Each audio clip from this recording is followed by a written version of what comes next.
In a small village lived a poor man named Nadeem. He had a mud house and a faithful dog named Bruno. Every morning, with his weary legs, he would venture into the forest, spending hours cutting branches from trees, tying them into bundles and selling them at a pittance in the market, barely able to buy a meal and a few dates. Nadeem's wife, Shahista, was beautiful, but her tongue was as sharp as a sword. She was fed up with poverty and considered her husband a worthless, unlucky man. She constantly taunted and belittled him.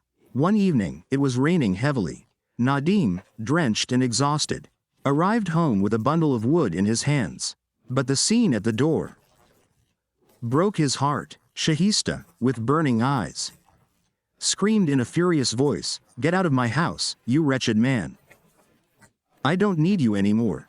Nadeem was stunned. He said in a slightly trembling voice, "Shahista, are you in your senses? Where will I go? Where am I supposed to go?" Shahista cried, "Go wherever you want, stay with your dog Bruno. He's more useful than you." Hearing this, Nadeem's eyes welled up. He picked up his burden, not of wood, but of his heart, and walked silently. Bruno followed silently behind him, as if he understood that his master's heart had been broken. When they reached the end of the village, Nadeem sat down under an old berry tree. His eyes raised to the sky. "Oh God, I have nothing left except this faithful dog. You are my only support." And from there began a story neither Shahista nor Nadeem had ever imagined. The night wore on. Nadeem sat under the tree, and Bruno kept comforting him, resting his head in his lap. As the darkness and cold grew, Nadeem got up and walked into the forest, toward a place uninhabited. As they walked, they spotted an old, ruined hut. Nadeem went inside, chopped some dry wood, and lit a fire to ease the chill. Then, lying down on the dirt floor with Bruno, he said, "How can poverty destroy me, Bruno? When you're with me, you're truer than 1,000 men." It was past midnight. Suddenly, Bruno growled. His eyes were fixed on a dark corner of the hut. Nadeem panicked. "What's wrong, Bruno? Is there some wild animal?"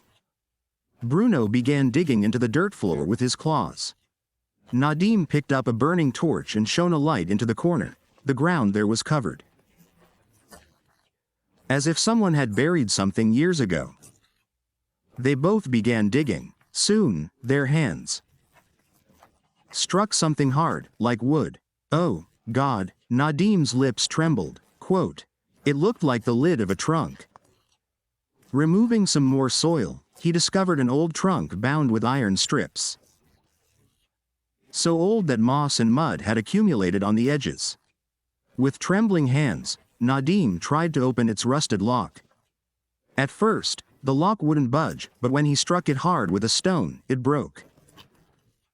Nadeem lifted the trunk's lid, and the next moment, his eyes lit up. Gold coins, precious gold coins, was filled with. His lips trembled. "Is this a dream, or has God heard my call?" He sank to his knees, his eyes welling with tears. From that very night, his fate had changed. Nadeem, once a nobody, had now become so wealthy that the world saluted him. The next morning, with the first rays of the sun, Nadeem he woke up, the restlessness of the night still lingering in his eyes. He carefully examined the glittering treasure. Then, taking a deep breath, he said, "The more I hide this wealth, the better. The world's gaze brings both hatred and plunder." He closed the box as it was, covered it with earth, and with just a few dirhams in his pocket, set off for the market. The small village market seemed more vibrant than ever, with the sounds of hawkers, the aroma of spices, and the hustle and bustle of people. Nadeem bought bread, milk, some dried fruits, and a little groceries for himself and Bruno. Then, he chose a way back that would be unnoticed. Night after night, Nadeem would extract as much gold as he needed from the treasury. He would buy goods with it and sell them in the market. Gradually, he began to understand business. Within a few weeks, he had a small shop in a corner of the market, where the weight was never short and no excess was ever charged. People bought trust from him, not goods. His smile, sweet tone, and pure intentions won hearts.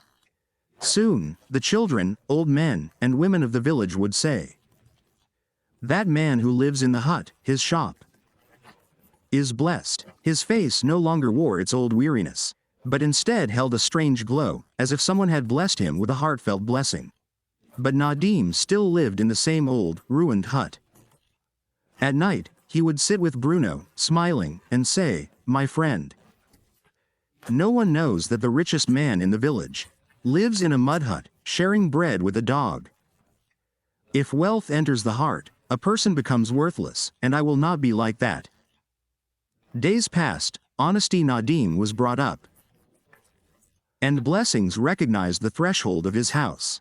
Some praised him, some were jealous, but everyone was amazed at his progress. And amidst all this, somewhere far away, a woman watched him every night. Shahista, the same woman who had thrown him out of the house. Now their relationship had broken. Divorce was in her hands, and regret had become a burning ember in her eyes.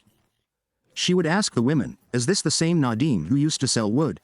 The answer she received was, "Yes, salute to the God who changed circumstances." Now he was an honest businessman, full of freshness. Every night, a silence descended on Shahista's heart. I wish I had recognized him. One night, when Nadeem had finished praying and was lost in the pages of an old book, there was a sudden knock on the door. Bruno was immediately alert. Nadeem opened the door, and Shahista stood outside, her face pale, her eyes filled with tears. In a low voice, she said, "Salam walaikum, Nadeem." Nadeem studied her face carefully. There was no pride, no sarcasm, only brokenness. "Walaikum assalamu alaikum," he said in a trembling voice. "I apologize. I didn't understand you. What I did was cruel." Nadeem tried to let her in, but the sting in her eyes remained. Quote, "Even if the heart forgives," she said, "time reveals who is truly yours and who is a test." Bruno, with his loyal nature, stared at Shahista suspiciously. Shahista stood there for a moment, then left without saying anything. The next day, Nadeem came out, astonished. Shahista was sweeping the front of the hut, clearing away her belongings, as if cleansing her past. Nadeem asked, "I haven't said anything to you. Why are you doing all this?" She raised her head, her eyes filled with truth. "Now I understand, a person's worth isn't determined by their wealth, but by their heart. I lost you when you were closest to me." Nadeem was in deep silence. Shahista's words rang in his ears, but they couldn't find a place in his heart. A few moments later, he said softly, "A man's worth isn't measured by his coins. It's measured by his character. If you had understood my worth when I was carrying firewood, you wouldn't have pushed me out of the house in the dark of night." Shahista's eyes filled with tears, her voice trembling. Quote, "I blindly chased after wealth, the glitter of the world hardened my heart. Today, I'm paying the price for my actions. Is there another chance for me?" Nadeem looked at her for a long time. A look that held sadness, but no complaint. Then, without another word, he went back into the hut. The door closed softly. He sat on his old mat and asked himself, "Has this woman really come to repent, or is she eyeing the wealth I have?" He remembered the night he'd been driven out of the house, when he had no place to stay, no one but Bruno. Just then, Bruno entered, his mouth resting on Nadeem's thigh, as if to say, "The woman you didn't value in poverty, now value her for money."